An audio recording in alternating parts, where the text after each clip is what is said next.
Bien. Ok. Ah,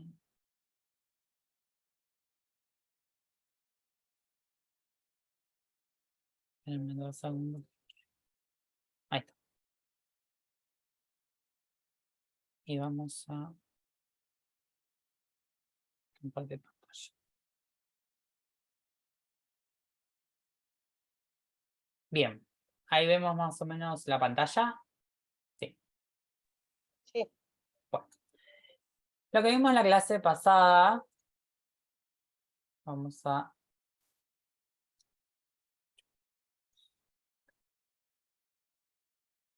Bien.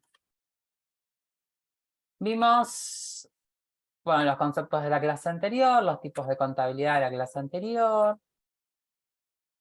Habíamos hablado de los distintos tipos de usuario que usuarios hacían a la información, a quién le va a interesar la información que nosotros vamos a brindar dentro de esta contabilidad, del por qué estamos haciendo un seguimiento en la contabilidad. Habíamos dicho que les iban a interesar a varias personas, a la parte interna, a lo que es los mandos de la organización, ya sea una organización pequeña, una organización micro, una organización unipersonal, bien. Como así también aquellos que engloban lo externo de la organización, como pueden ser las personas que van a querer invertir en nosotros, o bien nuestros acreedores, en el caso, nuestros primeros principales acreedores, siempre vamos a hablar en un primer momento de las personas en principio que nos prestaron plata.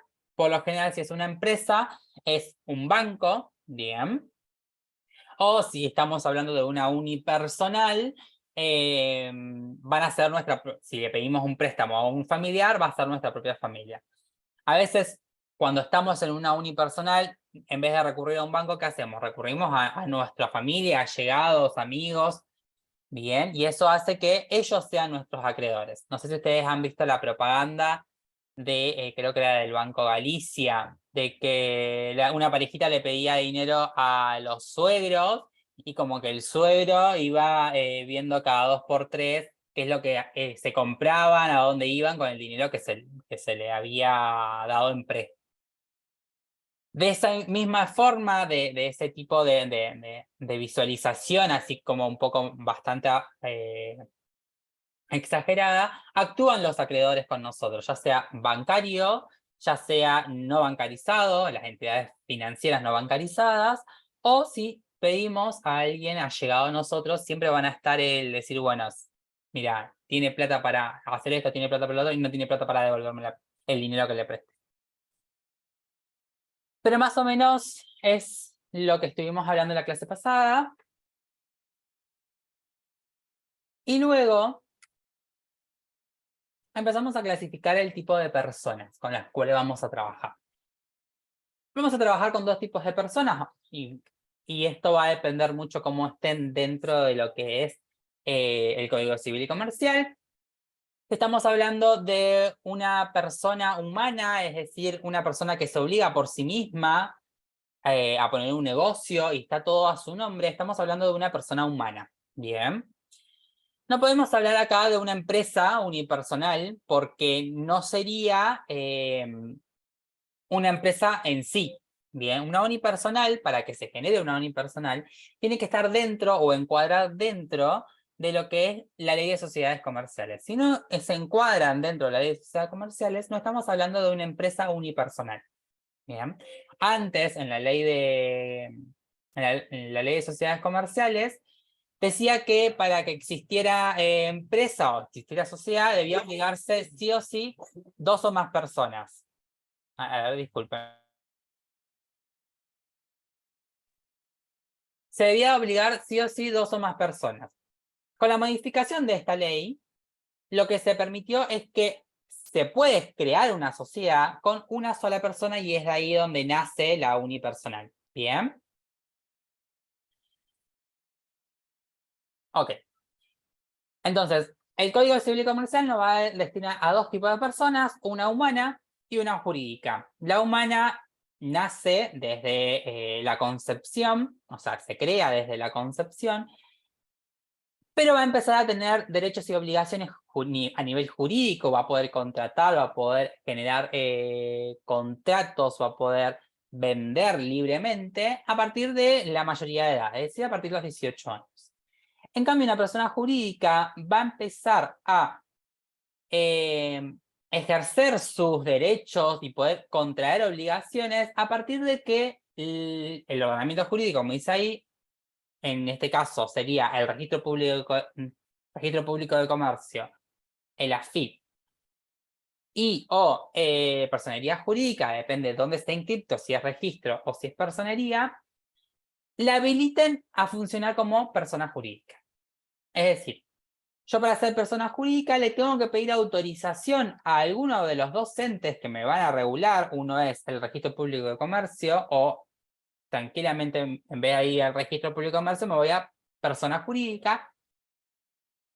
Cualquiera de estas dos entes me tiene que dar la habilitación a mí para yo poder funcionar como persona jurídica. Una vez que me dan la autorización para funcionar como persona jurídica, voy ante la AFIP a darme de alta como responsable o como empresa en sí. O sea, que tenga la autorización del registro no implica que me haya dado de alta o no en la AFIP. Generalmente esto va de la mano con el tema de la pandemia. Esto se hizo un poco más rápido porque ya se empezaron a cargar, o sea, la pandemia a nivel jurídico, de derecho y un montón de trámites administrativos, ya hoy por hoy se pueden hacer a través de las páginas.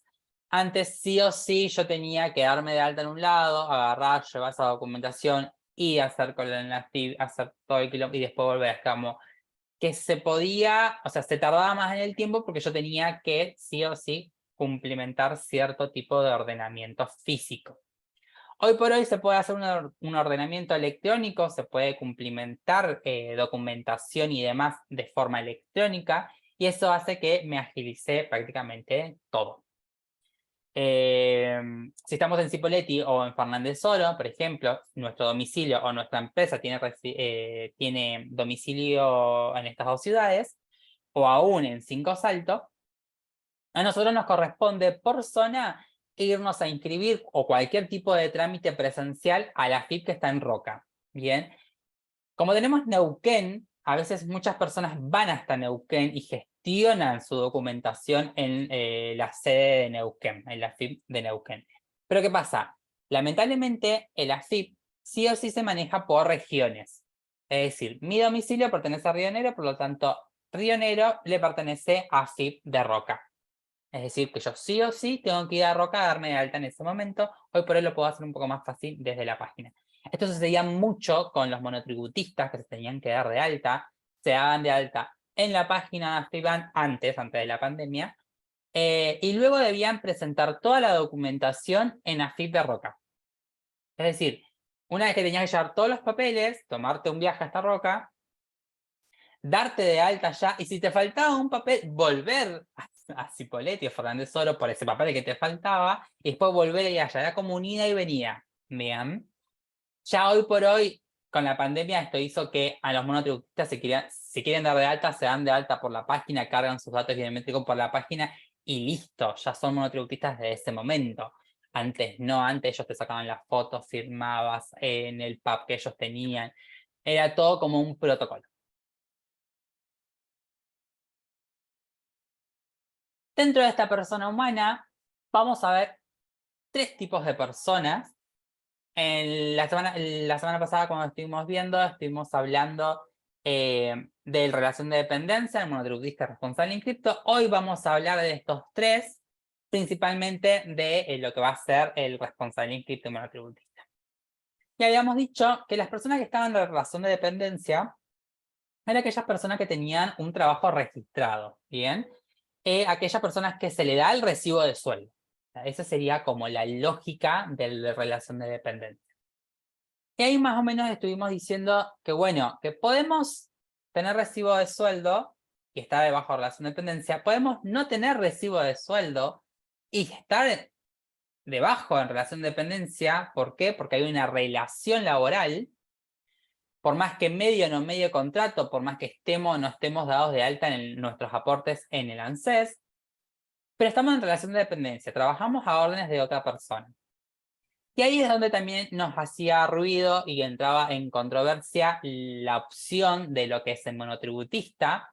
El monotributista en un primer momento nace con la intención de los microemprendimientos, por allá por el año 2010, si no me equivoco, aproximadamente, para que pagando un tributo pequeño, incluya su jubilación, incluya a su obra social, cosas que antes no existían. Es decir, la persona que era kiosquero en su época no tenía aportes. Si toda su vida fue kiosquero, nunca tuvo aportes. Es decir, nunca estuvo en relación de dependencia. Entonces, el monotributo vino a o sea, como que nivelar los aportes para una futura jubilación. Lamentablemente lo que en ese momento se pagaba como monotributo no es ni el 1% de lo que uno paga, que es el 11% del ingreso bruto que uno tiene como relación de dependencia. Hoy, si bien la cuota de monotributo estábamos hablando la semana pasada y más o menos rondaban arriba de los 7.000 pesos, en 7.000 pesos no solamente incluye el monotributo, la cuota de monotributo, sino también incluye una cuota de jubilación y una cuota de obra social. Si yo no quiero pagar la obra social, el tributo es menos. Antes era obligatorio pagar las tres cosas. Entonces, a medida que vamos pasando el tiempo, esta figura de monotributista empezó a cambiar el paradigma. Ya no fue solamente para las personas que tenían un microemprendimiento para justificar sus ahorros. Pasó también a ser una manta para cubrir la relación laboral. Porque hay muchas empresas o muchos lugares, ya sean grandes o pequeños, contratan a monotributistas. ¿Para qué? Para evitar determinados impuestos que se le obligan por ley de contrato de trabajo a la empresa. Si yo tengo un empleado en relación de dependencia, me sale más caro a mí como empresa pagar a ese empleado. ¿Por qué? Porque tengo que pagar todo lo que es carga social, que implica el aporte a la jubilación, el aporte a la obra social, el aporte del fondo de desempleo, el aporte de la RT, el aporte del seguro. O sea, conceptos que sí o sí tengo que pagar. Bien. Si ustedes dicen, bueno, pero acá en la zona nosotros tenemos los famosos trabajadores golondrina, la mayoría, ahora no tanto, pero hace un tiempo atrás, era de seguro que un trabajador golondrina sí o sí estaba trabajando en negro. Bien. Es decir, no se le daba nunca un recibo de sueldo. ¿Por qué digo que ahora no tanto? Porque ahora, con el tema del repro, del tema de los beneficios a los trabajadores rurales, eh, el Estado brindó una asistencia de un 50% para cada empleado que esté registrado en relación de dependencia. Es decir, yo como empresa le doy un 50% de mi sueldo, o sea, el sueldo que le corresponde se lo pago yo, y el otro 50% se lo paga el Estado. Bien, lo mismo pasó con las empleadas de casas particulares, en lo que se especificó es esto, de bueno, la empleada que vos tenés, ¿está registrada? Si está registrada, ¿tiene cuenta bancarizada? Si tiene cuenta bancarizada, yo le voy a aportar el 50% de su sueldo. Si la empleada gana, tiene que ganar 80.000 pesos, bueno, vas a poner 40.000 pesos y yo como Estado-Nación te voy a poner los otros 40.000. Bien. Entonces, esa es la finalidad de tener, por ejemplo, a un empleado golondrina en relación de dependencia y a su vez bancarizado, y a una empleada o empleado del servicio doméstico en blanco, o sea, en relación de dependencia, y también bancarizado. O sea, que eran como dos conceptos que se debían cumplir para que el Estado-Nación pudiera solventar ese gasto público. Bien. Entonces, es como que las figuras van cambiando y dependiendo en dónde estamos posicionados, vamos a hablar de el derecho laboral o vamos a hablar netamente del derecho contable. Bien. Hablo ahora un poco del derecho laboral para después no volver, y acá como cerramos, porque el derecho laboral tiene mucho más, que engloba más que nada el de relación de dependencia, no tanto el monotributo, pero hay cosas que se pueden, desde el monotributista se pueden tomar desde esa relación laboral. Por ejemplo, a mí como monotributista me despiden, yo nunca firmé un contrato o el contrato no se cumplió, yo tranquilamente puedo ir al Ministerio de Trabajo y decir, mirá, yo trabajé 6 años, nunca me renovaron el contrato, siempre estuve en una relación laboral, lo puedo justificar y se puede iniciar un juicio si quiero. Bien. Y si tengo un buen abogado, puedo tranquilamente ganar el juicio y cobrar la indemnización que me hubiese correspondido cobrar si yo hubiese estado como relación de dependencia. Bien. Entonces, el monotributista, si bien es una figura donde la persona no tiene vacaciones, no tiene aguinaldo, se tiene que pagar su obra social, el día que falta, el día que se le descuenta y no le pagan, cuando sucede algo a nivel contingente, a nivel contingencia, se pueden tomar determinadas situaciones o determinados artículos de la ley de contrato de trabajo o del convenio para el cual esté trabajando. Bien. ¿Hasta acá? ¿Vamos? Sí, sí, sí. Bien. Sí, sí. En cambio, el responsable inscripto, por lo general, sí va a ser una persona que tenga algún tipo de microemprendimiento, emprendimiento o empresa. Generalmente, cuando hablamos de los directores de las empresas, los directores, los asesores, ya son responsables inscriptos. Depende algunos trabajos que sí o sí deben ya ser responsable inscripto, otros directamente pueden ser monotributistas. Ejemplo, los abogados o contadores arrancan siendo monotributistas hasta determinada facturación, pasando esa facturación es obligatorio pasar como responsables inscriptos. Los médicos, en cambio, por la facturación, la mayoría de los médicos, no los que inician, sino los que ya tienen un título, una especialización, facturan, generalmente son responsables inscriptos exentos de IVA. Bien, porque la actividad le permite estar exento de IVA. Bien. Hablamos de lo que es personas jurídicas, ya habíamos hablado de lo que es la persona humana, que la clasificamos en 3 en base a lo que es el IVA. Y hablamos de las personas jurídicas. Las personas jurídicas la podíamos ir como ramificando, aquellas que tenían un carácter privado público y aquellas que tenían una finalidad con un lucro o sin un lucro. Bien. Las públicas teníamos todo lo requerido al patrimonio del Estado, es decir, donde el porcentaje mayoritario de su patrimonio proviene de una autorización expresa del Estado. Y acá hablamos de lo que es YPF, lo que es Aerolíneas Argentina, donde el socio mayoritario es el Estado-Nación. Ahora, los privados, las personas jurídicas de carácter privado, que son en su mayoría las empresas, microempresas, las grandes empresas,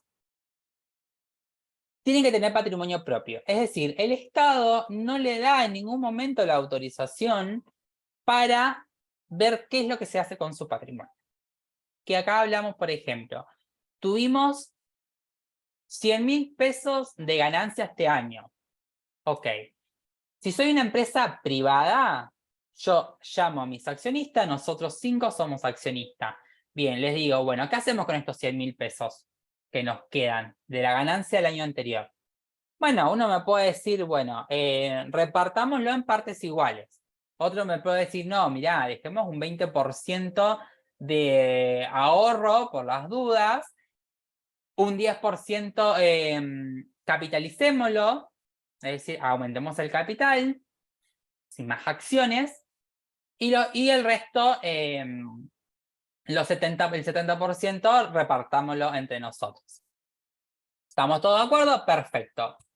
Decidimos que los 100.000 pesos se van a repartir de esa forma.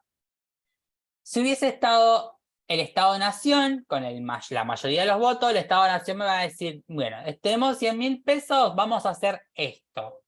Ya cuando tenemos más del 50%, generalmente es el 51% de los votos, que es la mayoría de las acciones, ya directamente ni siquiera le tengo que pedir autorización al resto. ¿Por qué? Porque yo decido, prácticamente. Por eso tengo la mayoría, el mayor beneficio, más del 50% de los votos. Y ahí es donde más o menos habíamos hablado de YPF, de que una vez que que el gobierno alcanzó más del 50% de los votos, empezó a decidir sobre el precio de la nafta, sobre el refinanciamiento de la nafta, que sí, que no. Y más o menos estuvimos hablando de lo que es la finalidad. La mayoría de las empresas, o la mayoría de nosotros, buscamos un fin lucrante, es decir, un beneficio sobre la actividad que me genere una ganancia. Pero tranquilamente podemos decir, bueno, mira, vamos a hacer una asociación que se dedique a enseñarle a los nenes del barrio a jugar fútbol. Bueno, generamos una asociación sin fines de lucro donde el aporte de los socios van a hacer que ese pequeño aporte arreglemos la cancha, compremos un predio y empecemos a enseñar a los chicos del barrio. Bien. ¿Cuál es la finalidad? Enseñar fútbol a los chicos del barrio. No buscamos que con eso lucrar o tener una ganancia finalizado el año. Ahora, si yo pongo un kiosco, yo sé que a finalizado el año yo sí quiero una ganancia. Yo sí quiero decir, bueno, invierto, no invierto, me voy de vacaciones, ensancho el local, me mudo de barrio, abro otra sucursal. Bien.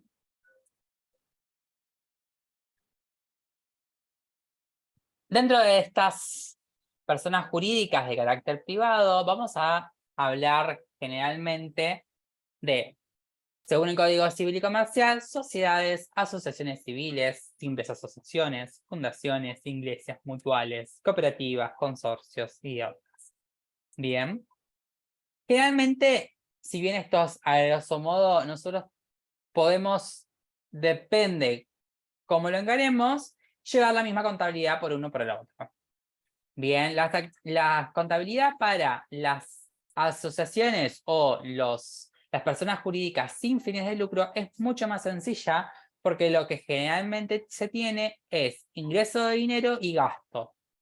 Bien, no se tiene mucha inversión, no se tiene, o sea, más de un plazo fijo, pero a lo que me refiero no es que yo voy a comprar un predio en el corto plazo. No, generalmente una asociación sin fines de lucro lo que busca es decir, bueno, empecemos a ahorrar, hacen rifas, solicitan llamado a la comunidad para que hagan algún aporte voluntario. Y después de un tiempo prolongado se hace una compra de un predio o no. Bien, entonces su contabilidad es sumamente sencilla. En cambio, en la contabilidad de una empresa, sea micro, mediana o grande empresa, la contabilidad es un poco más detallada porque va a depender si yo tengo que darle información o no al fisco. Cuando yo hablo de fisco, no sé si ya igual en varias clases ya he hablado de fisco, pero cuando yo hablo de fisco me estoy refiriendo a la AFIP. ¿Bien? Para nosotros el AFIP es nuestro fisco. Entonces, apenas si han escuchado hablar o si alguien en las noticias además dice la palabra fisco, se está refiriendo directamente a la AFIP. Dentro de nuestras personas privadas vamos a entrar a las sociedades que generalmente que sí o sí se regulan por la ley de sociedades comerciales o la ley la de alta. Y acá vamos sí a entrar en las unipersonales, colectivas, comandita simple, capital e industria, responsabilidad limitada, que son las SRL, las sociedades anónimas, la sociedad anónima con participación estatal, las comanditas por acciones y las sociedades por acciones simplificadas o SAS. ¿Bien? ¿Qué sociedades funcionan en la región? No vamos a hablar de todas las sociedades porque no tiene injerencia. Las que más se están hablando son las más antiguas, las SRL y las sociedades anónimas. Bien, las que van quedando ahora en la región. ¿Por qué? Porque la sociedad colectiva, la sociedad comandita simple, la sociedad capital e industria, si bien son 3 sociedades súper viejas, tienen determinadas obligaciones o determinados requisitos que hacen que hoy actualmente sea muy obsoleto utilizar estas sociedades. Bien, por lo tanto ya no se está usando, últimamente no he visto ninguna empresa acá en la zona que sea sociedad colectiva o sociedad comandita simple o capital de industria. Existen, pero ya no se usan. Lo mismo que las SRL o sociedades anónimas, si bien son las que van quedando, ya se usan en extremadas ocasiones. Hoy por hoy, la que más se está usando, la que se está como, desde el momento que salió, que fue hace 2 años, que fue como el boom, fue la SAS, la Sociedad por Acciones Simplificadas. Esta empresa nace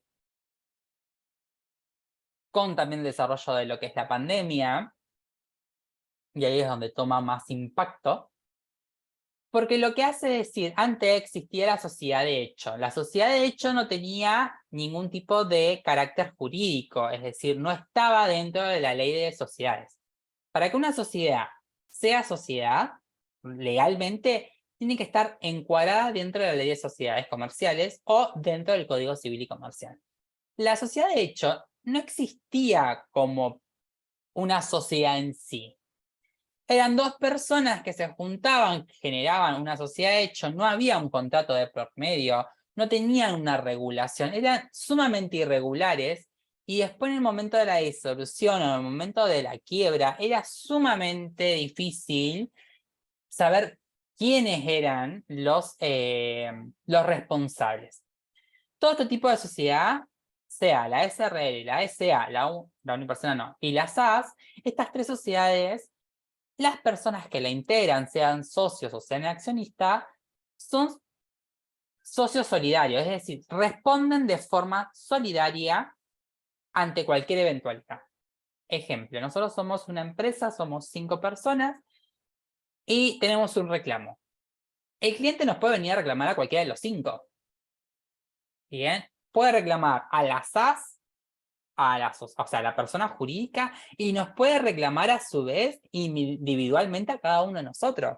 ¿Por qué? Porque nosotros somos accionistas, nosotros somos socios de esa sociedad. Si respondemos solidariamente frente a cualquier tipo de situación. Después, si respondemos o no respondemos con nuestro patrimonio, ahí ya tenemos que ver específicamente qué dice cada sociedad.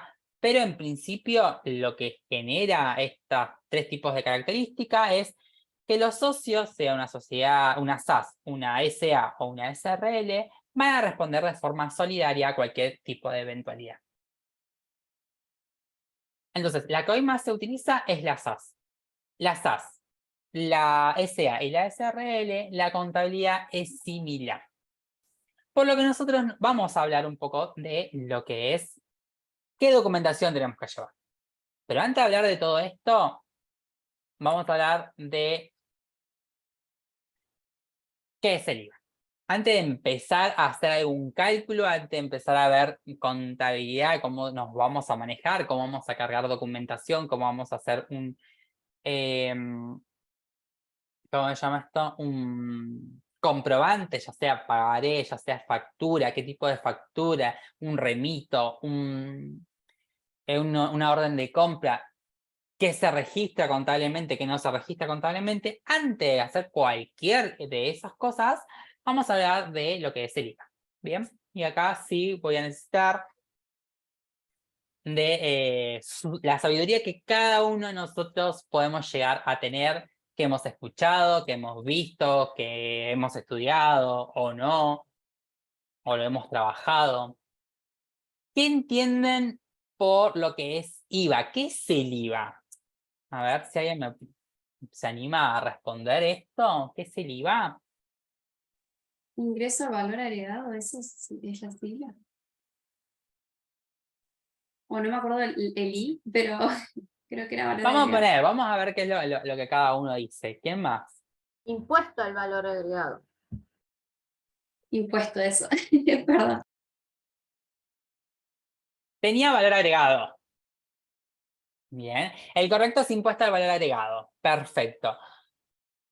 ¿Alguien sabe? Vamos a pasar a la tercera pregunta. ¿Por qué se genera el IVA? ¿O a qué se le genera el IVA? ¿Por qué hablamos de un impuesto al valor agregado? Primero, cuando hablamos de impuesto, ¿a qué nos estamos refiriendo? Que el Estado-Nación quiere recaudar. Ok, quiere recaudar plata.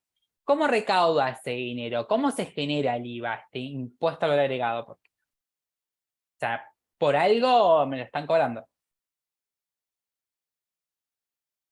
¿A qué se le genera el IVA?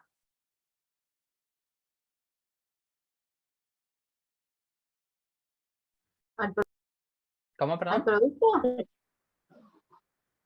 Se le agrega IVA a cualquier producto o servicio que sea, ¿o no? Bien. Bien, y sí y no. Vamos a poner esta expresión, que sea. ¿Por qué lo vamos a poner así? El impuesto al valor agregado lo que va a hacer es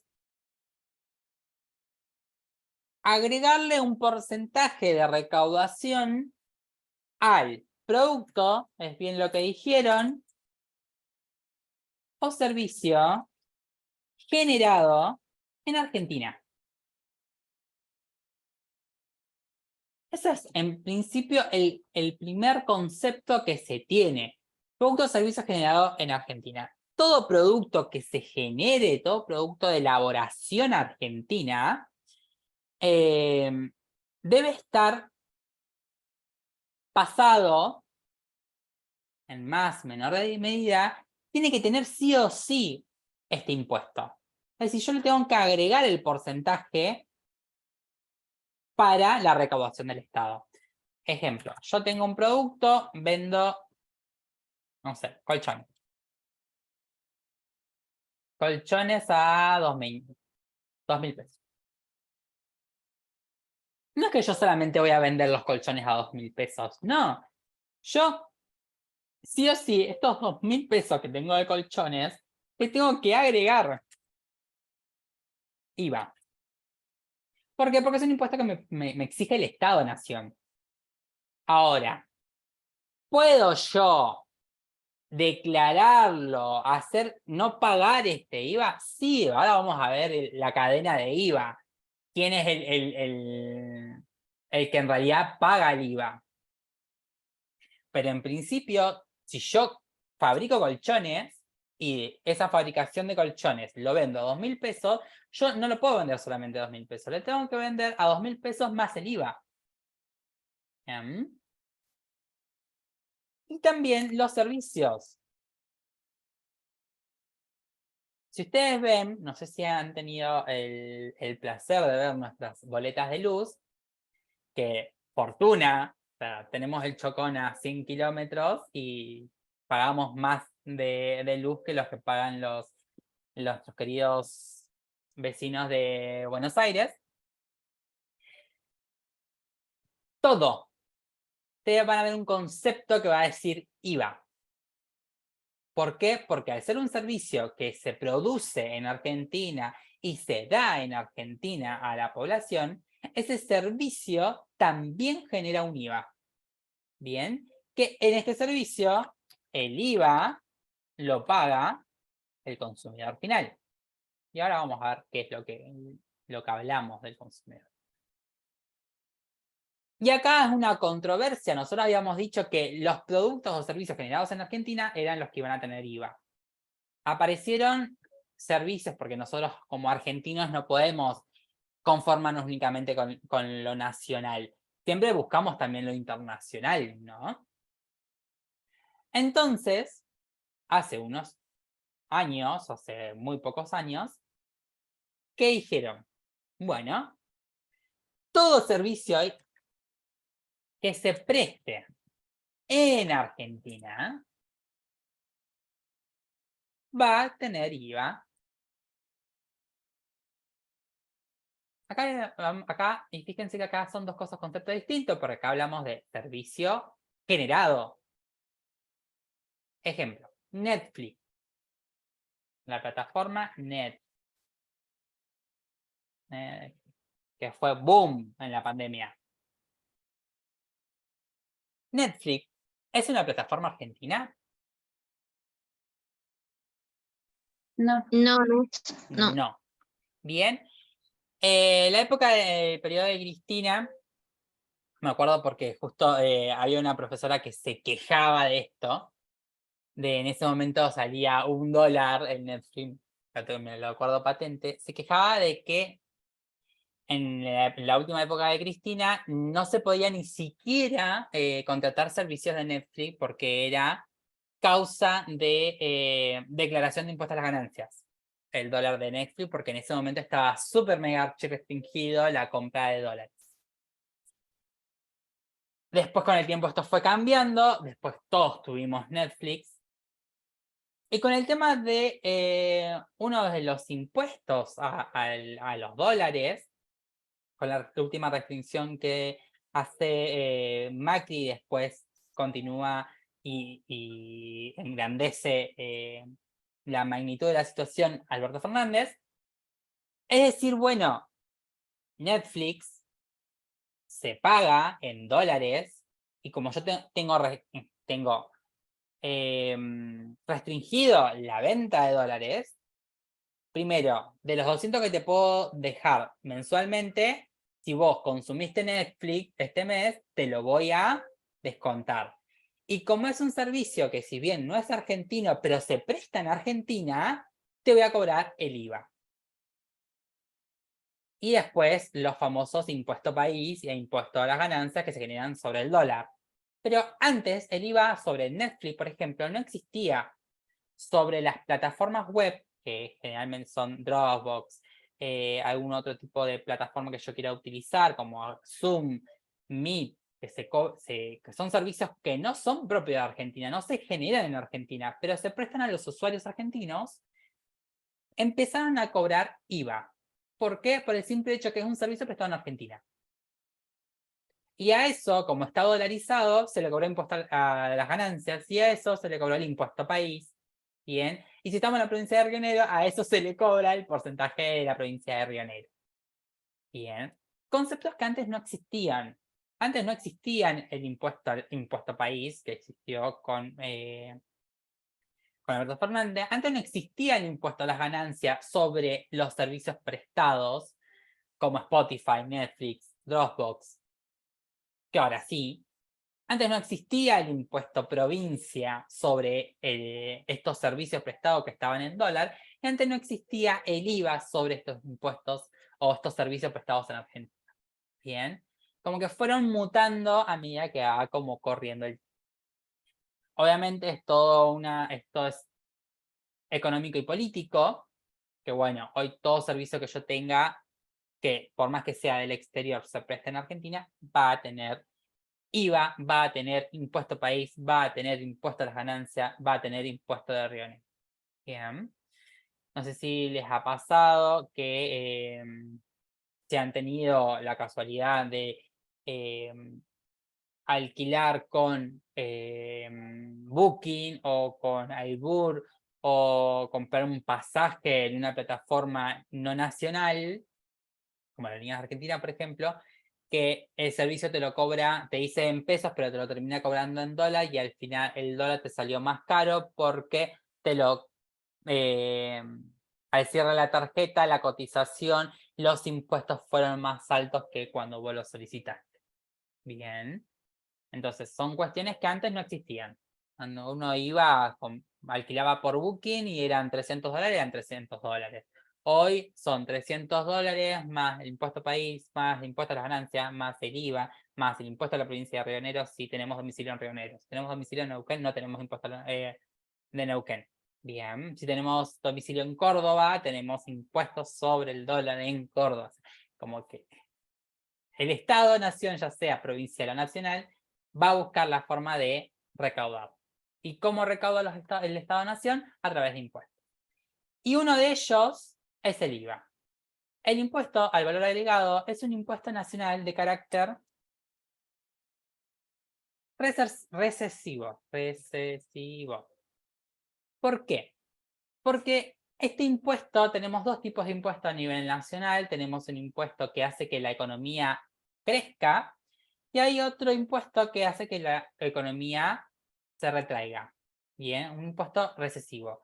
El impuesto al valor agregado es recesivo. ¿Por qué? Porque cada peso que yo tenga,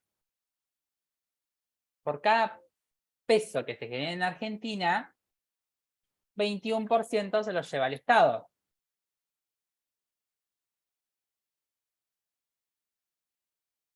Bien. En cambio, si yo tengo un peso y no se lo lleva el Estado, sino que el Estado, en este caso, se va a llevar impuestos cuando tenga 10 pesos,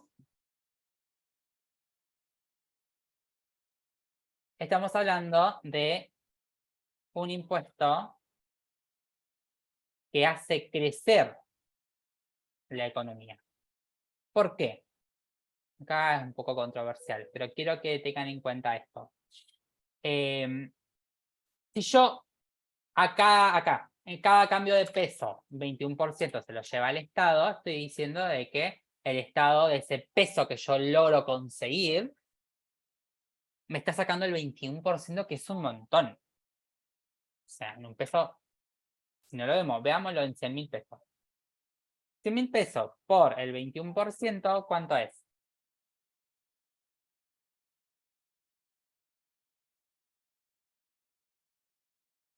Son 21.000 pesos. 21.000 pesos se llevó el Estado-Nación. Es decir, que ¿cuánto me quedé yo? Con 79.000. Fíjense, si yo había tenido 100, pero 21.000 pesos lo lleva el Estado. Es decir, que yo ya no cuento con 21.000 pesos, cuento con 79. En cambio, si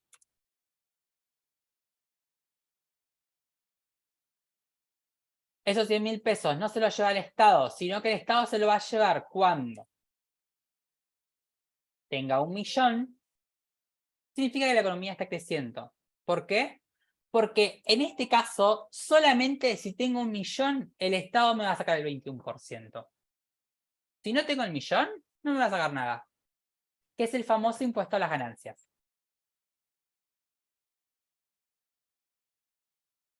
¿Qué hace el impuesto a las ganancias? El impuesto a las ganancias, al que más tiene, le sacan un porcentaje de alícuota del 9% o del 35%, dependiendo cómo esté la tabla, cómo lo conforme esa persona.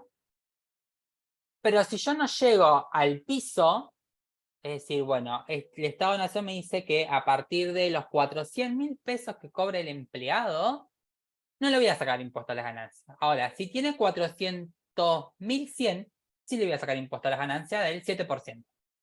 O del 9%, me parece que es del 9%. Del 9%.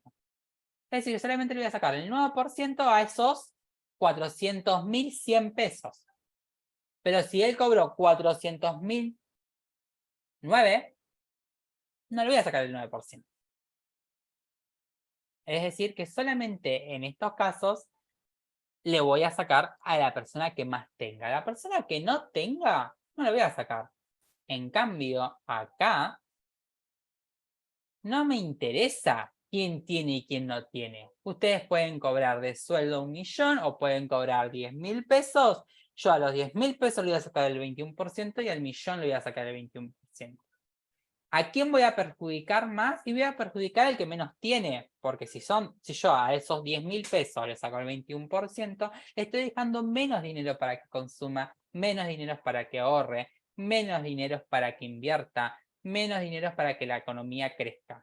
Porque al del millón le va a importar 2 cominos. Porque el del millón encima seguramente es responsable inscripto que puede declarar IVA y entonces no pagar IVA. En cambio, el que cobra 10.000 pesos, que le saco el 21%, seguramente es consumidor final, que no le puedo sacar, que no declara IVA, por lo tanto directamente es él el que va a terminar pagando la cadena de IVA que vamos a ver más adelante. El caso del impuesto a las ganancias al revés. Si él cobra 1.000.000 de pesos, le voy a sacar el impuesto, la alícuota que le corresponde al 1.000.000 de pesos, pero el que cobra 10.000 pesos no, porque de esos 10.000 pesos no tienen impuesto a las ganancias. Bien. Uno de los casos donde estos impuestos están invertidos, nosotros en Argentina tenemos mucha recaudación aduanero y mucha recaudación de impuesto al valor agregado. En cambio, China, por ejemplo, no tiene tanto impuesto al valor agregado, sino que tiene más impuesto a las riquezas, es decir, el impuesto a las ganancias.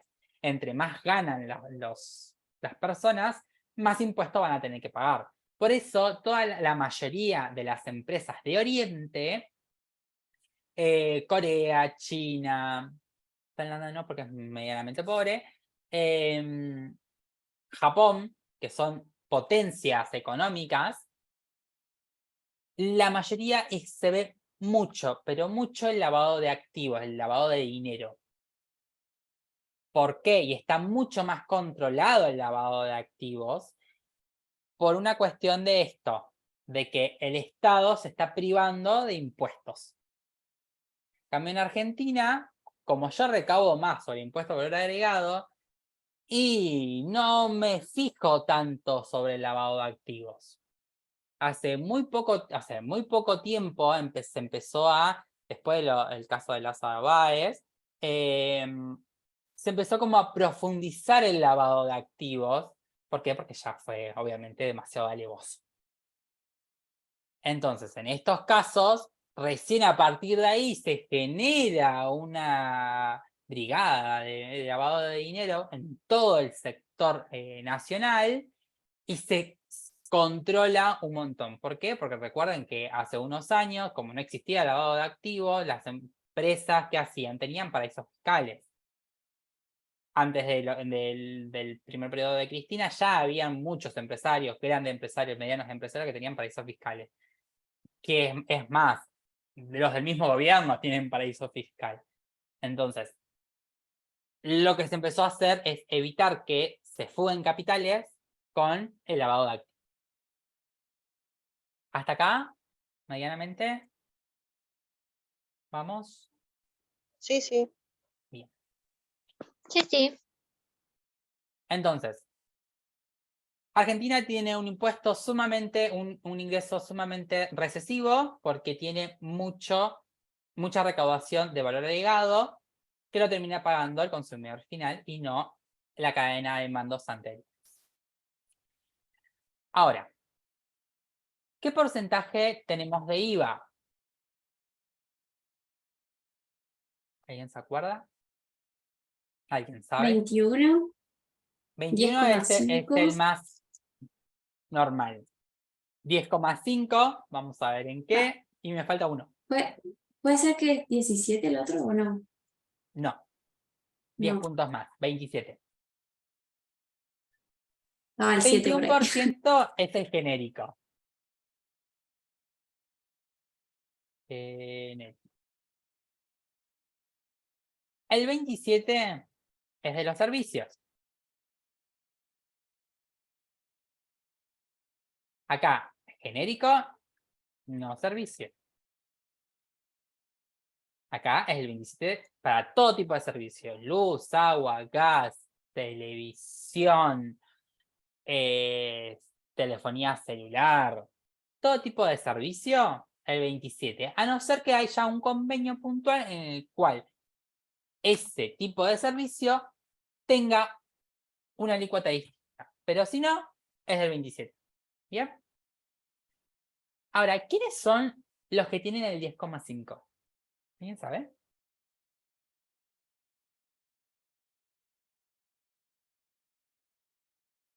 ¿Qué productos en Argentina o servicios en Argentina tienen el 10,5%?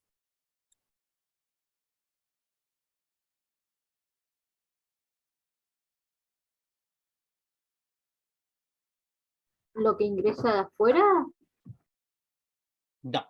Lo que ingresa de afuera va a tener el 21%.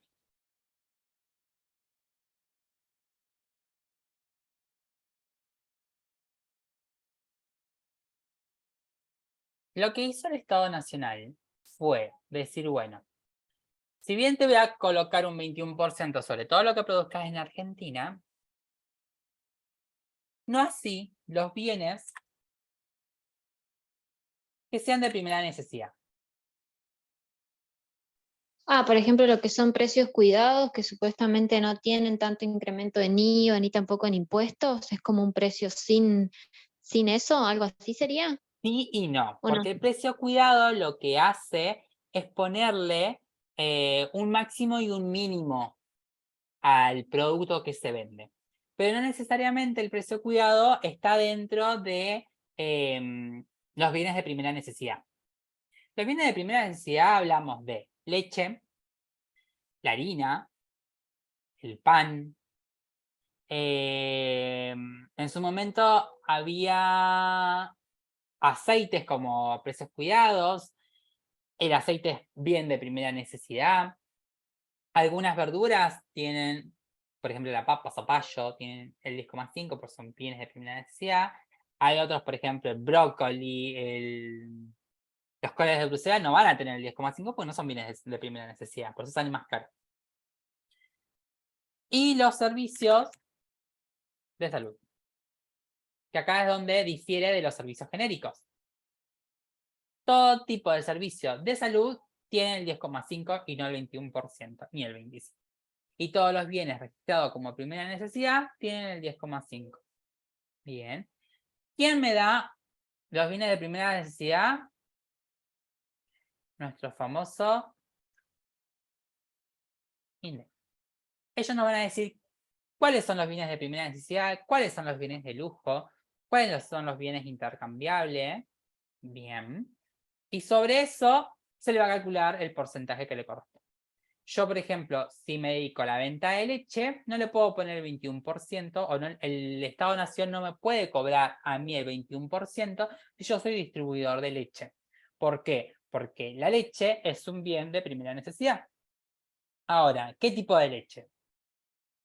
Bueno, la más común, la más normal, es la leche de vaca. Ahora, la leche de cabra no es un bien de primera necesidad, porque no es un bien que se produzca de forma masiva. En Argentina no se produce leche de cabra, se produce leche de vaca. La leche de almendra, la leche de soja, son productos que no son de bienes de primera necesidad, pues son productos alternativos que ingresan como productos de lujo, porque no cualquiera va y compra una leche de almendra. O sea, por eso hoy uno va a la góndola y está carísimo. Es preferible comprar la leche de la Serenísima que comprar, por decir una marca, que comprar leche de almendra, por ejemplo. Te sale el triple la leche de almendra, que quizás es menos que el sachet o la oferta que compramos en el súper. Bien, porque la leche común sí está como bien de primera necesidad, pero la leche alternativa o la leche que no sea de vaca no está, es un bien de lujo. Bien, lo mismo que el pollo, pescado o la carne. Hoy por hoy la carne dejó de ser un bien de primera necesidad. Pasó a ser un bien prácticamente de lujo, ¿no? Cualquiera va y compra todos los días un kilo de bola de lomo.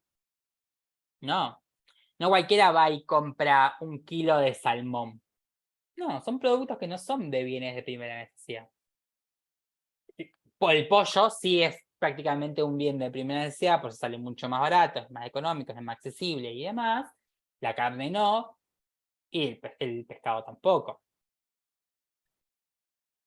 ¿Hasta acá? ¿Vamos? Sí. Sí, Bien.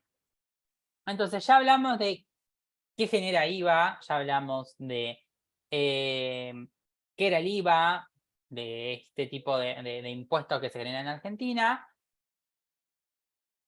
Bien, y vamos a hablar de dos palabritas que voy a usar mucho, pero esto está acá, porque me van a escuchar mucho de hablar de esto. Agregar o segregar. Y agregar, vamos a decir, agregar IVA es cuando le vamos a sumar. Ejemplo. Yo vendo colchones por 2.000 pesos y le vamos a agregar IVA. Ok. ¿Cómo vamos a hacer? Bueno, primero vamos a multiplicar por la alícuota de IVA.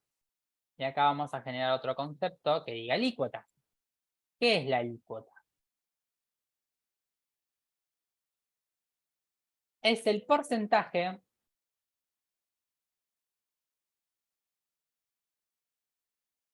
que posee un impuesto. Ejemplo, el IVA. Si yo estoy vendiendo colchones, no es y servicio, no es bien de primera necesidad, entonces, ¿qué alícuota de IVA le va a corresponder a los colchones? 21%. 21%. ¿Por qué? Porque dijimos que 21 es el genérico, cuando no hablemos de servicio, 10,5 son los bienes de primera necesidad y servicios de salud, y del 27 si estamos hablando de servicios netamente. El colchón no es servicio, no es bien de primera necesidad, es decir que nos queda por descarte el 21%. ¿La alícuota de cuánto es? 21. Si lo que yo estoy haciendo es pagando un servicio de 2.000 pesos, la alícuota de acá, ¿cuánto va a ser? Del 27. Si estoy pagando, por ejemplo, 2.000 pesos de agua. Bien, la alícuota se refiere al porcentaje que va a poseer ese impuesto. El numerito. Entonces, en este ejemplo, yo estos colchones los voy a vender a 2.000 pesos, le voy a calcular el 21% y luego esto nos va a dar el IVA del colchón.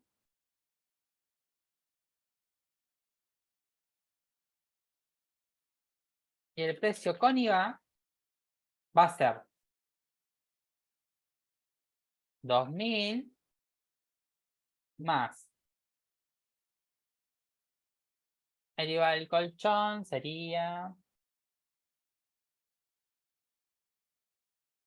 420 más 420, es decir, que en realidad el colchón con IVA vale 2.420 pesos. Eso es lo que vamos a hacer. Vamos a hacer una suma. Cuando agregamos IVA, le vamos a sumar. Fíjense que primero le vamos a calcular un porcentaje de alícuota, nos va a dar el IVA, y después lo vamos a sumar al valor otorgado. Es decir, a los 2.000 pesos que estoy vendiendo, le vamos a agregar el IVA obtenido, y esto es el precio con IVA a vender o a comprar, dependiendo en qué postura estemos. Hasta acá. ¿Vamos bien? sí. Sí. Bien. Entonces el concepto matemático que vamos a hacer cuando vamos a agregar IVA es sumar. Vamos a ver una multiplicación y una suma.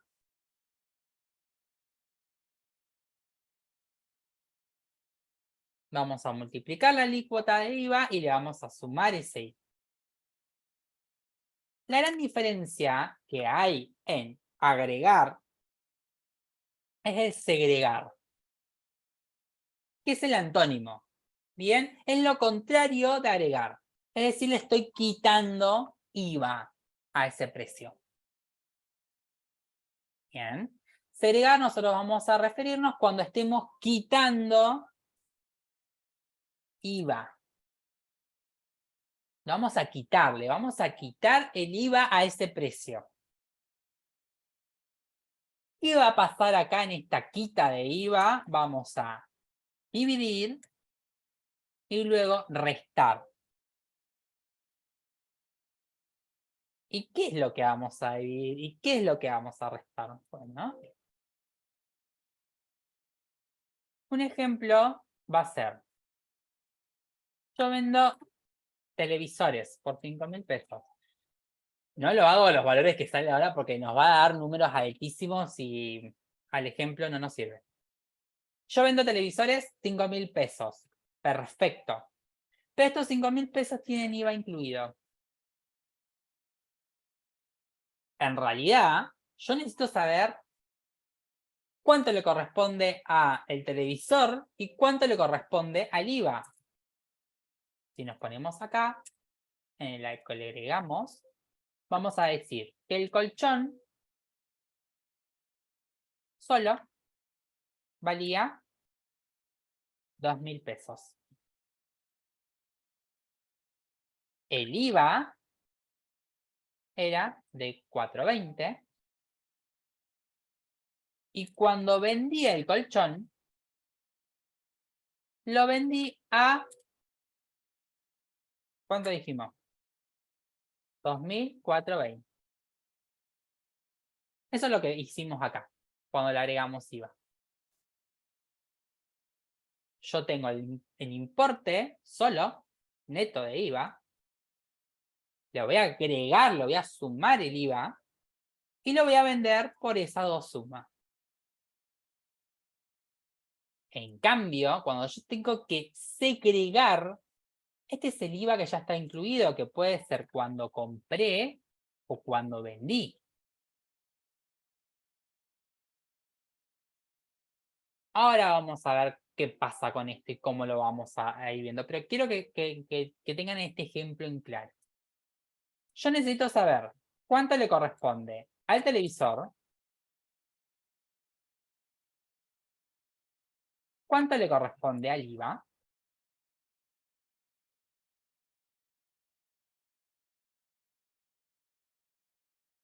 y yo lo vendí, vamos a hablar también de la venta, a 5.000 pesos. Es decir, si acá partimos de 2.000 y fuimos hacia adelante, acá vamos a partir de lo último del informe que nos están dando, que son 5.000 pesos, y vamos a volver hacia atrás. Volver 2 cuadras. Bueno, tenemos que ver cuál es la cuadra de IVA y cuál es la cuadra que le corresponde al televisor.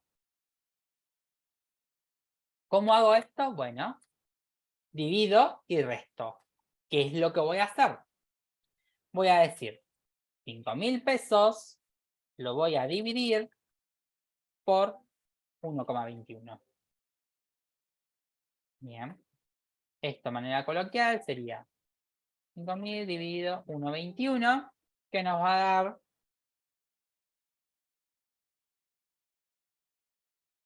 4.132,23 centavos. Es decir, que en realidad esto vale el televisor. ¿Por qué? Porque esto, lo que estoy haciendo acá, esta opción de 1,21 está quitando IVA, que es el que va acá.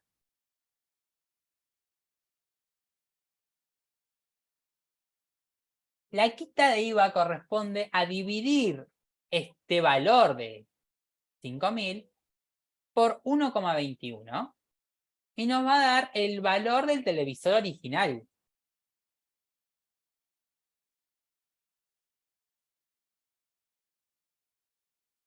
Ahora, ¿qué nos va a faltar? ¿Cuánto le corresponde al IVA? ¿Y cómo hacemos eso? Bueno, hacemos una resta.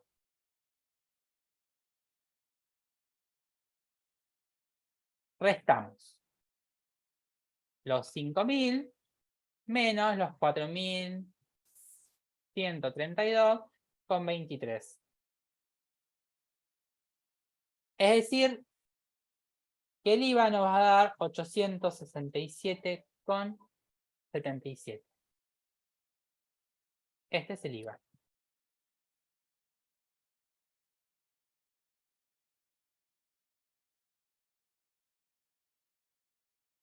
Si yo sumo, yo hago al revés.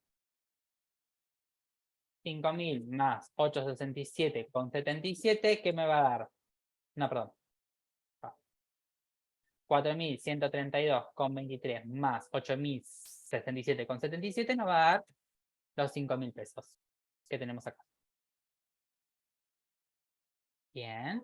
En uno yo parto desde un importe, un precio sin IVA. Es decir, los 2.000 pesos. El colchón lo quiero vender a 2.000 pesos, pero el Estado de Nación me va a decir, no, a ver, de esos 2.000 pesos yo necesito que me pagues el IVA cuando lo vendas. Ok, bueno, entonces no lo voy a vender a 2.000 pesos, le voy a poner el valor como me estás diciendo. A esos 2.000 pesos le voy a agregar el 21%, es decir, yo voy a vender este colchón a 2.420. Vamos a ver para quién le tengo que agregar IVA y para quiénes no. Y la otra opción que yo puedo tener es decir, bueno, yo estoy vendiendo a un valor que tiene un IVA incluido y el AFIP me va a decir, bueno, de lo que vendiste de esos 5.000 pesos que vos vendiste, que acá ya lo vendiste, no lo querés vender. Acá al inicio yo lo quiero vender. Acá quiero venderlo. Y después lo terminé vendiendo. Acá, en cambio, yo lo vendí ya a 5.000 pesos. Entonces el AFIP me va a decir, bueno, de esos 5.000 pesos, ¿cuánto me corresponden a mí como fisco? Bueno, me corresponden los 867,77. El resto es tuyo. Pero a mí dame los 867. ¿Cómo calculo eso? Bueno, los 5.000 lo divido por 1,21 y obtengo el valor del televisor. Pero a la FIP no le interesa el valor del televisor, le interesa cuánto le tengo que pagar sobre ese televisor. De ese televisor que yo vendía a 5.000, le tengo que pagar a la FIP 867,77. Hasta acá, los dos cálculos que acabo de hacer, ¿se entendió?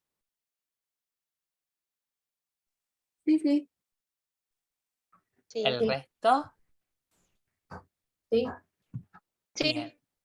¿Por qué? Porque ahora vamos a ver a quién le tengo que agregar IVA y a quién le tengo que quitar IVA. Vamos a ver acá. Bien. Yo voy a tener esto. Yo voy a tener un sujeto. Que hoy hablamos y dijimos, podemos tener consumidores finales, podemos tener monotributistas, o podemos tener responsables en cripto, ¿cierto?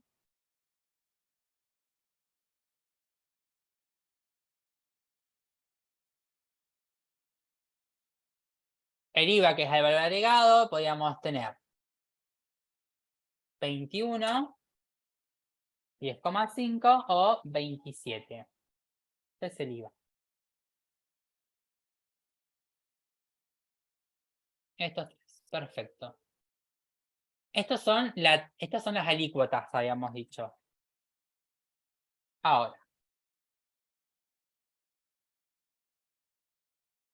¿quiénes piensan ustedes que tienen que agregar o segregar IVA acá?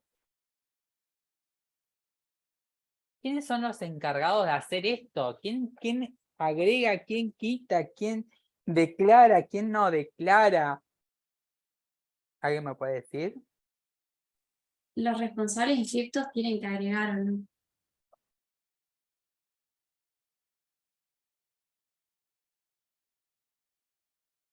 ¿Qué pasa con los monotributistas y con los consumidores finales? Creo que el monotributista no. El monotributista no agrega no agrega IVA. ¿Y el consumidor final agrega? Sí, Sí, sí, sí. Acá le voy a hacer O una es como que, controversia. No o es agrega como que IVA. está agregado. Ah, Acuerden que agregar significa tener que sumarle IVA a lo que se está vendiendo. ¿El consumidor final vende algo? No. El consumidor no, final no vende. No puede vender. ¿Por qué? Porque las únicas personas capaces de vender son dos, o monotributistas o responsables inscriptos. Estas dos personas son las que van a vender. Este no. Entonces el consumidor final no agrega y no segrega IVA. No vende, por lo tanto, el consumidor final es el primero que va a pagar IVA. Siempre el consumidor final va a pagar IVA, siempre. Esto ténganlo presente. ¿Ustedes son consumidores finales? Sí. Van a pagar IVA siempre. Ustedes van al kiosco de la esquina a comprar un chicle, ese chicle le sale 100 pesos, porque hoy por ahí está re caro, le sale 100 pesos el chicle, en esos 100 pesos están pagando IVA. Ya esos 100 pesos tienen IVA incluido. Bien, ese kiosquero puede ser monotributista responsable en cripto. Si es monotributista va a hacer una cosa, y si es responsable en cripto va a segregar IVA. El responsable en cripto hace las dos cosas, agrega IVA y segrega IVA. En cambio, el monotributista no agrega y tampoco segrega IVA. ¿Por qué? Porque el monotributista no declara IVA. El responsable en cripto sí declara IVA. Bien. Es decir, que el monotributista no hace todos los meses la imposición mensual del IVA, la declaración mensual del IVA, y le dice a la FIP si tiene o no que pagar. No, porque el monotributista lo único que hace es facturar y pagar los impuestos provinciales, nada más. Paga renta, paga su monotributo, su obra social, y si quiere pagar su RT, paga su RT, pero si no, obra social, jubilación y rentas, que es el impuesto a ingresos brutos. Que pueden ser provinciales o multilaterales si está en dos provincias. Bien, pero el monotributista no declara IVA, por lo tanto, no agrega y no segrega IVA. Significa que también va a pagar IVA. Acá es la segunda persona que paga IVA. En cambio, el responsable en cripto, al declarar IVA, puede o no pagar IVA. Es la única persona que va a depender de la actividad que está haciendo, va a depender del mes en curso, si le corresponde o no le corresponde pagar IVA. Si no le corresponde pagar IVA, no va a pagar. Tiene la opción de no pagar. En cambio, el resto no. Entonces vamos a decir que el responsable en cripto siempre, al declarar IVA, puede o no puede pagar IVA. En cambio, el monotributista está obligado a pagar ese IVA y el consumidor final está obligado a pagar IVA. Estos dos pagar IVA no significa que está declarando, sino que está pagando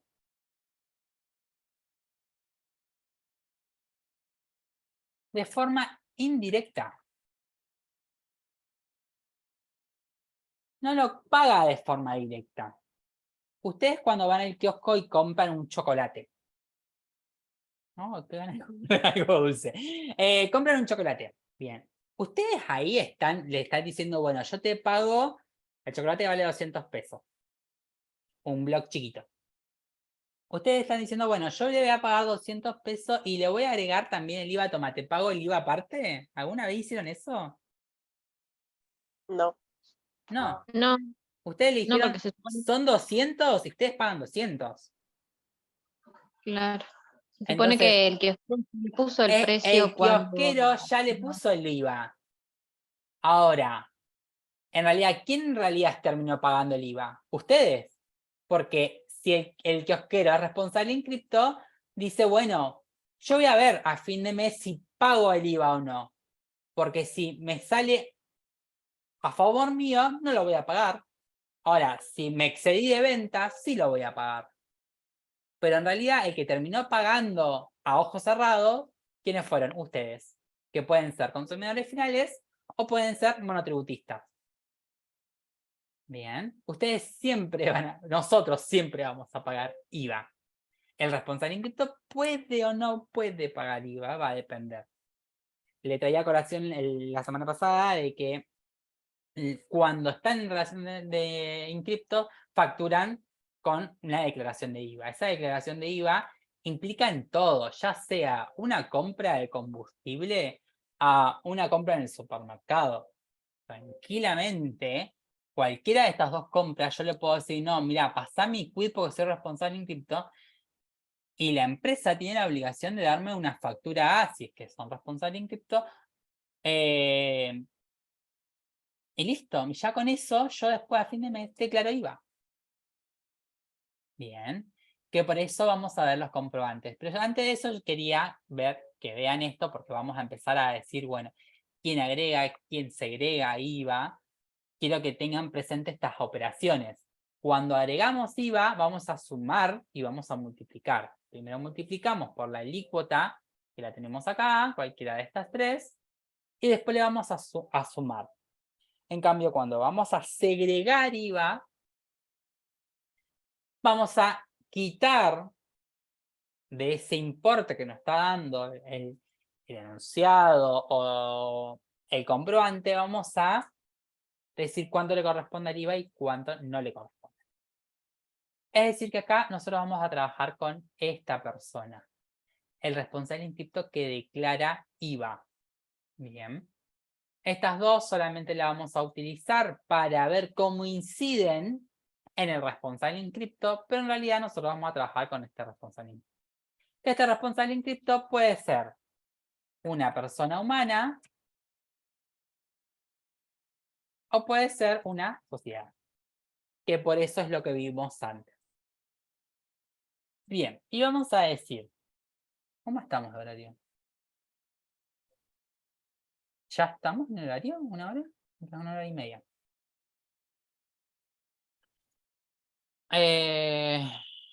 Vamos a decir, en este caso, que el responsable en cripto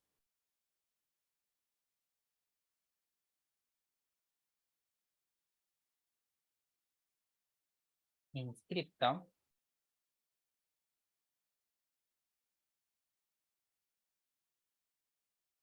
se va a emitir a otro responsable en cripto, le puede emitir una factura al monotributista, monotributista, y le puede emitir a un consumidor final. Ustedes van a la anónima, por ejemplo, le dicen ticket común. Bueno, ticket común es una factura. Y ahora vamos a ver qué tipo de factura es. Que me lo emite a los consumidores finales. Yo como consumidor final voy a tener el famoso ticket común.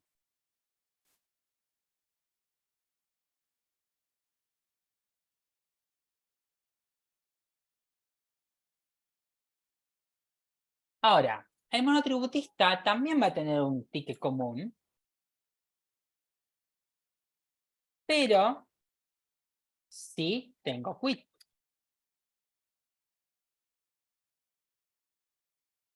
¿La quit qué es? Vamos a utilizarla. ¿Qué es la quit?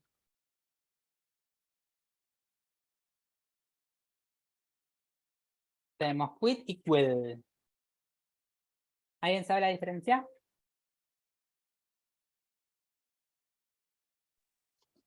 Que uno es para una persona, por ejemplo, que bueno, acompaña tu documento de identidad que es único, y otro es para una empresa, SRL o quien fuera, Por ejemplo, cuando vas a comprar la empresa, ahí te sale el quit con T de la empresa.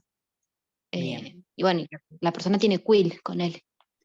Exactamente. El quill lo vamos a tener toda persona humana.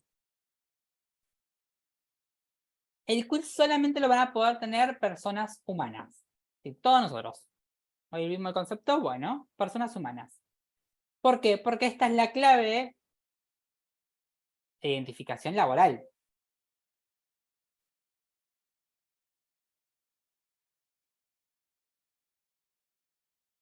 Es lo que nos identifica dentro de ¿qué?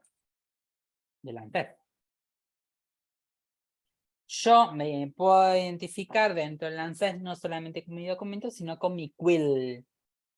Porque soy una persona humana. Es mi clave única de identificación laboral. En cambio, la quit con T es la clave única de identificación tributaria. Y acá, solamente si voy a estar registrado en AFIP. Bien. Si no estoy registrado en AFIP, no voy a tributar. Voy a ser un simple mero empleado. Bien. Voy a estar dentro del ANSES nomás. Entonces, si no estoy registrado en AFIP, no voy a tener nunca el quit. Ahora, este quit puede ser para personas humanas, que va a ser igual que la quill. Bien. Cuando la quit es de persona humana, es el mismo. Quit y quill son iguales. Caso de lo monotributista, o responsables inscripto no societario.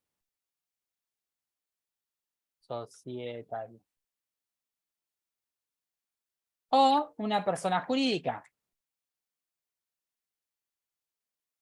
Que esta persona jurídica va a empezar con 30 o 33. Y ahí sí este quit me lo da el ente regulador.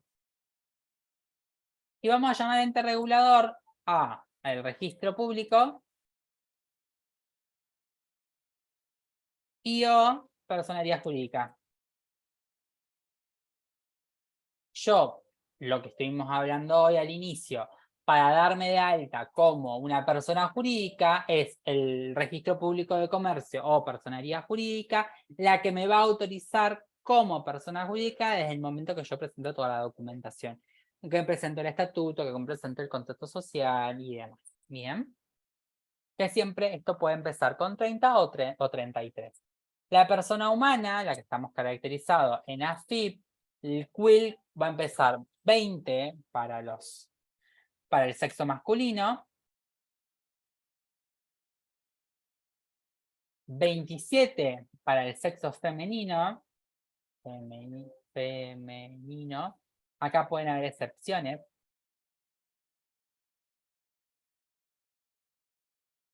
23, el 23 yo les llamo raros, ahora les digo por qué, y el 24 más raros. Yo soy 23.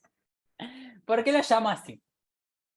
Porque el 23 y el 24, en realidad, no es que, bueno, no es que surge ahora con las identidades de género o lo binario y lo no binario. No tiene nada que ver con eso. En su momento, el algoritmo de ANSES es como que si se hubiese quedado sin la posibilidad del 20 o sin la posibilidad del 27 y les colocó 23. Lo mismo el 24, se quedó sin la posibilidad, o sea, como que el sistema intentó, no le dio ni 20, no le dio ni 27, le dio 24. Bien, esto ya es podemos decirlo, error del sistema, no tiene nada que ver con la orientación de género ni nada por el estilo, o si sos binario o no sos binario. En el sexo femenino, que tenemos acá 27, acá no es que son excepciones en el sentido de decir, las personas trans que no se sienten de su género. No, tampoco. Acá el 27 hay mucho, en su momento también es como que el sistema que genera el quill se buguea, se traba, y algunos del sexo masculino tienen como inicio 27. Y son del sexo masculino y son orientados masculinos. O sea, no surge ahora, surge desde siempre. Es decir, cuando una persona del sexo masculino que no sea trans, que se sienta de su mismo género y su misma sexualidad, tiene un 27, puede ser que en ese momento el sistema se haya bugueado. Son muy pocos casos, pero bueno, créanme que existen. Por eso llamo a los 23 raros y a los 24 muy raros, porque son muy pocos los de 24, son contados los de 24, y los de 23 son un poquito más, pero siguen siendo raros. Bien, acá incluyen a los dos, masculinos y femeninos, pero acá hablo de raros por una cuestión del sistema ANSES, nada más que por eso, no que sean raros. Ahora, si son raros, son el problema de cada uno. Hoy con el tema de las identidades de género, la ley de identidad de género, puede haber controversias en lo que esto se generaba antes. Esto era la supuesta normalidad de hace unos años. Ya cuando se empezó a hablar de identidad de género, esto ya se empezó como ¿cómo se llama esto? A englobar genéricamente. Y como esto es algo del sistema, por más que yo nazca de un sexo y después me defina o tenga otra identidad totalmente distinta, por ejemplo, que sea un chico trans, una chica trans, o no sea directamente del género binario, el sistema ANSES no les va a interesar eso, me va a dar un 20, un 27, un 23 o un 24. Me va a clasificar, quiera o no, quiera o yo no quiera, me va a clasificar. Bien, independientemente de mi género, de mi sexo o de la identidad en sí. Bien. Esto antes no sucedía, hoy con el cambio de la sociedad, con el cambio de pensamiento, esto es como mucho más complejo y a veces enseñarlo también es un poquito complejo, pero bueno, quiero que entiendan lo que en su momento era y cómo puede llegar a ir modificando. Cuando hay cambios de documento, puede ser que, si son chicos trans, del 27 se lo pasen al 20 o a veces directamente se lo dejan en 27. Como hay un cambio solamente en algunos casos de género y a otra vez directamente de todo el documento, puede ser que esto varía del 20 al 27, al 23, al 24. Va a depender del sistema de ANSES. Es una máquina, por lo tanto me va a dar solo el numerito. Bien. ¿Se entendió más o menos lo que quise explicar?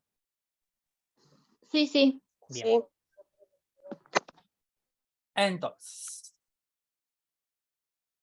un responsable en cripto le va a emitir facturas. Y existen en nuestro hermoso país, vamos a llamar 3 facturas.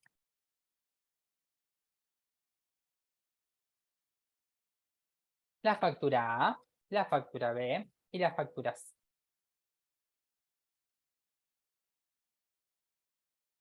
Bien, así como existen 3 tipos de alícuota de IVA, va a existir 3 tipos de facturas. Ahora, no todos la van a usar, no todos la pueden gestionar. Y vamos a tener, así como tenemos esto, vamos a tener también hacia abajo.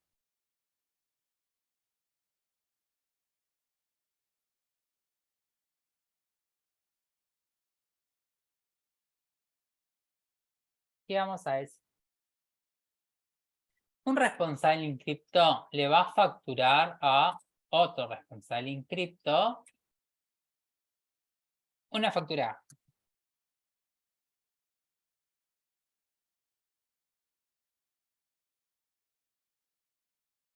Ustedes créanme que esto es así porque es así.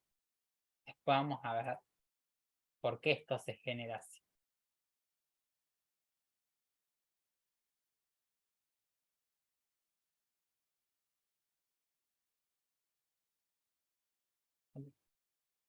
Esto igual va a estar bien fijado en el Power, pero quiero que ustedes vean cómo lo vamos a armar. Seguimos con el responsable en cripto. Un responsable en cripto le va a dar a otro responsable en cripto factura A.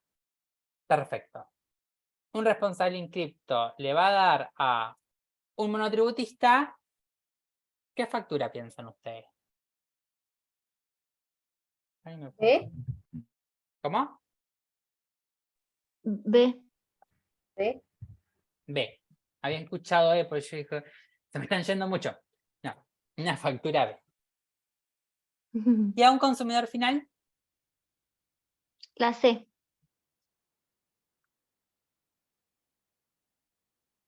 ¿C? Puede ser.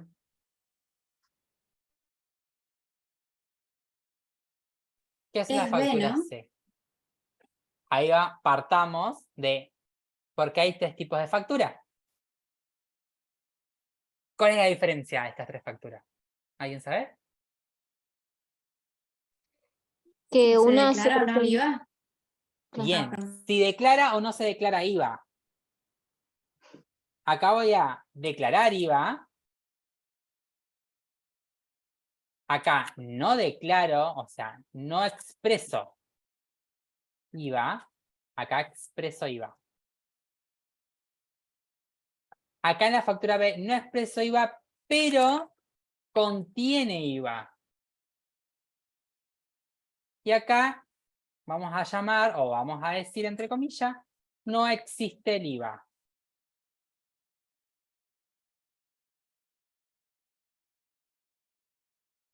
La factura B las pueden emitir solamente responsables inscriptos. La factura A es exclusivo del responsable inscripto.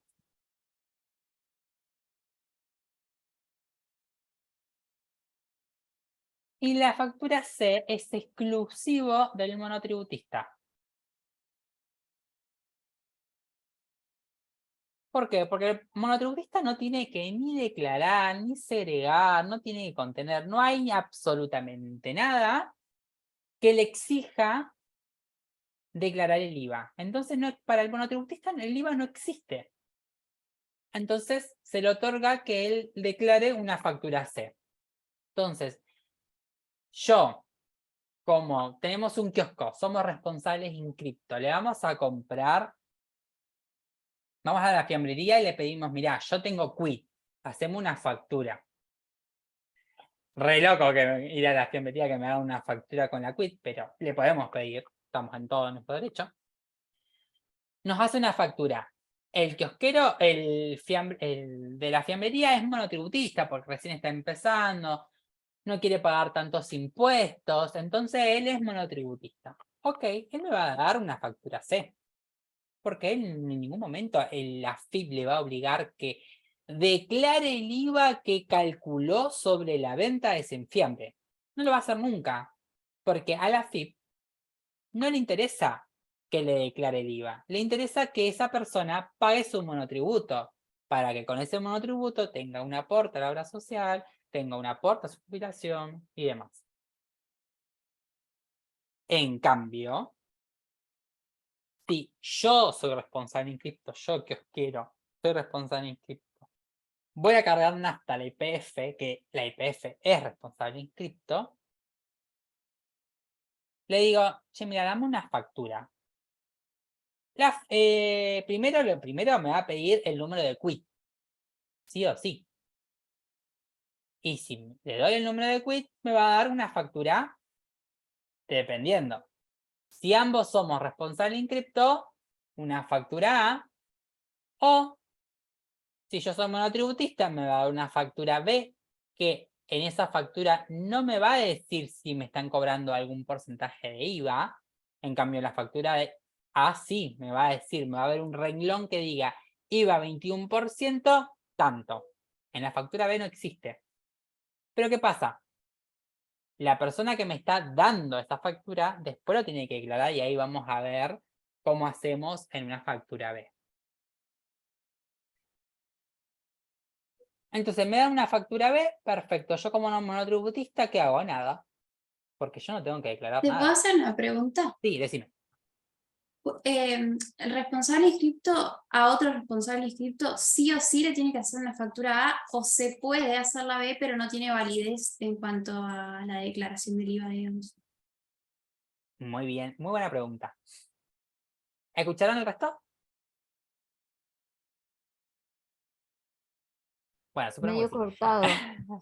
Bueno, lo que María dice es decir, un responsable inscripto sí o sí tiene que dar a otro responsable inscripto factura A, o el responsable inscripto puede dar a otro responsable inscripto una factura B.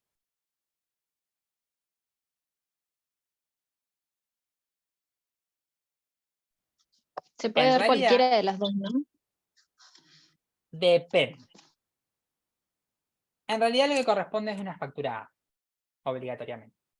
¿Por qué? Porque si el responsable inscripto le da a otro responsable inscripto una factura A, esta factura tiene validez y se declara IVA. Es decir, ambas personas van a declarar IVA. La persona que la recibe y la persona que la entrega. Bien. Acá vamos a poner recibir.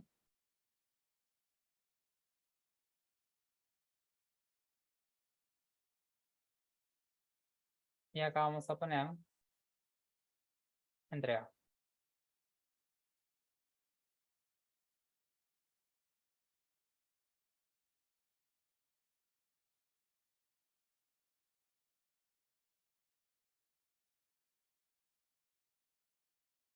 Entonces, el responsable inscripto entrega a otro responsable inscripto una factura A. Si el responsable inscripto entrega a otro responsable inscripto una factura A, esto significa que esa factura tiene validez para ambas personas. Ambos dos van a declarar el IVA. Por ejemplo, María, responsable inscripto, me da a mí una factura A. María va a declarar IVA en su contabilidad y yo voy a declarar IVA en mi contabilidad. Ahora, María me da a mí una factura B, que yo también soy responsable inscripto. Acá se pierde. Vamos a ser extremos. Se pierde el IVA. Acá no tiene validez. ¿Para ninguno o solo para el que recibe? En realidad, primero, si es responsable inscripto, yo estoy obligado a entregar factura A. Por ejemplo, yo voy al kiosco de María y le digo, vendeme esta tele, y yo no le digo en ningún momento que soy responsable inscripto. María me va a hacer una factura B. Si María no me pregunta, ¿vos sos responsable inscripto? Me va a dar una factura B. María va a declarar el IVA, pero lo va a declarar como si fuese consumidor final. Como si la persona que le vendió fuese consumidor final. El que lo pierde es el que recibe. Acá está el problema. Yo lo voy a perder. Yo que recibo esta factura, no voy a poder segregar la compra. Segregar es separar. No voy a poder separar el IVA de lo que compré. María sí, porque María me lo entregó. Es decir, Mariano quería que yo segregue el IVA. Entonces, al entregarme una factura B, si bien ella me está tratando a mí como un consumidor final, yo la estoy pifiando o la pifié mal porque para mí no tiene validez. O sea, yo ese tele no lo puedo poner como un activo porque me entregó una factura B. Acá estaría mal, contablemente esto está mal. Y les puedo asegurar que contablemente el contador los va a llamar y los va a cagar a pedo. Porque si ustedes son responsables en cripto, nunca pueden recibir de otro responsable en cripto una factura B. Siempre tienen que recibir una factura A. Bien. O sea, el problema no es para el que lo emite, el problema es para el que lo recibe. Si esa persona no me dijo que era responsable en cripto, besito. Seguramente después esa persona va a venir y nos va a decir sutilmente, che, me diste cualquier cosa y tenemos dos opciones, o lo arreglamos o besito. Si lo arreglamos, tenemos que dar de baja este comprobante, tenemos que cargar uno nuevo con la modificación. Bien. ¿Respondí a la pregunta? Sí, gracias. Bien. Entonces, el responsable en cripto entrega a otro responsable en cripto factura A siempre. Entonces, ustedes siempre, si están en la facturación de la empresa o están en la atención al público, dicho sea de paso, me apiado de las personas que atienden en público, siempre le tienen que hacer la pregunta si es factura A o no, o tico común, o factura común. Si la persona se olvidó, bueno, problema de la persona. Después va a tener que arreglarlo con el contador lo deberá saber. Nosotros en la carga, cuando carguemos, como si no estamos trabajando en ese momento en el estudio contable, pero estamos trabajando para la empresa que emite la factura, nosotros lo vamos a cargar como que si esa persona fue un consumidor final. No nos va a interesar mucho.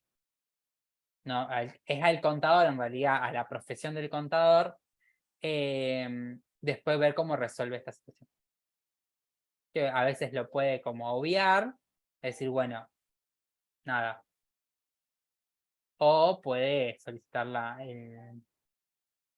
que se rehaga esta factura. El monotributista siempre, absolutamente siempre, no le importa quién sean ustedes, le va a dar una factura C. Siempre. ¿Por qué? Porque el monotributista es la única factura que le permite el fisco. ¿Por qué? Porque no tiene IVA y no tiene que segregar, ni declarar, ni informar el IVA. La factura de responsable en cripto, sí. Estas dos facturas A y B, estas dos, sí o sí tienen que declarar el IVA. Bien. En la venta o en la compra. Si estamos en la compra, voy a recibir siempre factura A. Si estamos en la venta, puedo emitir factura A o factura B. Dependiendo qué estoy haciendo. Si estoy comprando, estoy vendiendo. El monotributista en su venta y en su compra siempre va a ser factura C y el consumidor final no factura.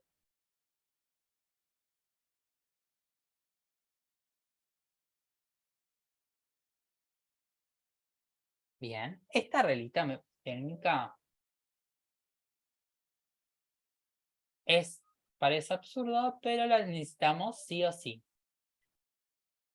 Bien, por ahora cuando hagamos los comprobantes, que pensé que íbamos a llegar hoy, no llegamos.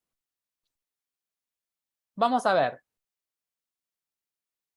Un enunciado, vamos a llevarlo a la forma matemática y luego vamos a verlo en el recibo, o sea, en la factura en sí.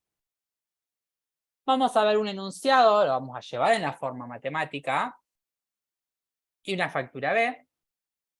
Y la factura C vamos a llevarlo simplemente para ver cómo nos quedaría contablemente. Acá vamos a hacer dos ejercicios muy sencillitos para que ustedes sepan y vean cuál es la diferencia puntual.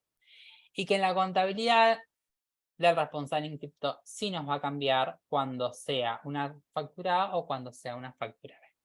Bien, pero puntualmente vamos a necesitar la factura en sí. Bien. ¿Hasta acá alguna duda, consulta?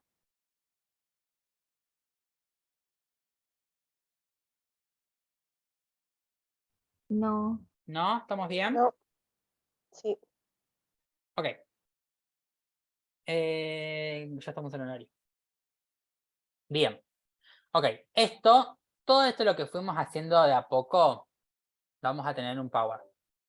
Bien, van a ser filminas. ¿Qué pasa con las filminas si no la vamos haciendo? Es como que la vemos estática y después nos vamos como olvidando. Y a veces es leer una filmina y por lo menos a mí no me resulta para que me quede algo en la cabeza. Voy a ver qué es lo que pasó con el trabajo práctico de el Excel y el video, porque me mandaron que seguramente pasó lo mismo que lo del video del viernes. Y ya les mando todo hoy. ¿Qué consulta? Sí. Sé que hablan de un campus. Yo pregunté eso al principio, bueno, a las chicas del instituto, pero nunca tuve respuesta. ¿Cómo yo le tengo que preguntar a ellas me dan un código y yo ingreso y ahí puedo ver los videos que vos subís? O Eso me habían dicho que en su momento cuando tuvimos la reunión, espérame que voy a detener la grabación.